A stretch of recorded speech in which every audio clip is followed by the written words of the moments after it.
মুখ্যমন্ত্ৰীৰ মন্তব্যৰ পিছত মুখ খুলিছে প্ৰদেশ কংগ্ৰেছৰ জ্যেষ্ঠ নেতা পৱন সিং ঘাটোৱাৰে। মুখ্যমন্ত্ৰীৰ অভিযোগ নস্যাৎ কৰিছে জ্যেষ্ঠ নেতাগৰাকীয়ে। মই তেনেধৰণৰ কোনো কথাই কোৱা নাছিলোঁ। তেনে নিকৃষ্ট ৰাজনীতি মই কৰিব নোৱাৰোঁ। কংগ্ৰেছৰ বৈঠকত পৱন সিং ঘাটোৱাৰে প্ৰকৃততে কি প্ৰস্তাৱ আগবঢ়াইছিল সংবাদ মাধ্যমৰ আগত সদৰি কৰিলে কংগ্ৰেছ নেতাগৰাকীয়ে। এইটো সম্পূৰ্ণ মনে সজা কথা। তেওঁলোকৰ কোন চৰ্চে কৈছে মই নাজানো। মোৰ এই দীঘলীয়া ৰাজনৈতিক জীৱনত কোনো এজন মোৰ ৰাজনৈতিক প্ৰতিদ্বন্দ্বীয়ে ক'ব নোৱাৰে যে মই তেওঁলোকৰ ব্যক্তিগত জীৱন বা তেওঁলোকৰ পৰিয়ালক আক্ৰমণ কৰি কেতিয়া কথা কৈছোঁ।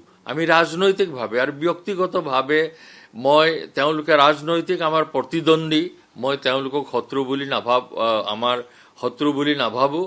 আৰু সেইকাৰণে মোৰ যিমান ৰাজনৈতিক প্ৰতিদ্বন্দ্বী আছিলে, সৰ্বানন্দ সোণোৱালেই হওক বা আমাৰ প্ৰফুল্ল মহন্তই হওক বা অন্যান্য ৰাজনৈতিক দলৰ যিবোৰ নেতা আছে, তেওঁলোকৰ লগত সদায় আজি তাৰিখতো মোৰ ব্যক্তিগত সম্বন্ধ ভাল।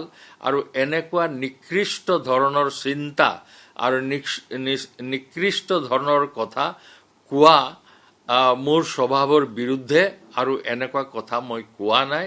আৰু কেতিয়াও আৰু আনেও যদি কোনোবাই ব্যক্তিগত কাৰোবাক আক্ৰমণ কৰে সেইটো মই সমৰ্থন নকৰোঁ। আৰু এনেকুৱা আগতেও বহুত ঘটনা হৈ গৈছে কাৰোবাৰ কিবা কিবি কথা লৈ, কিন্তু কেতিয়াও এই কথাটো ক'ব নোৱাৰে যে পৱন ঘাটোৱাৰে কাৰোবাক ব্যক্তিগত আক্ৰমণ কৰিছে বা তেওঁলোকৰ পৰিয়ালৰ কথা কৈছে।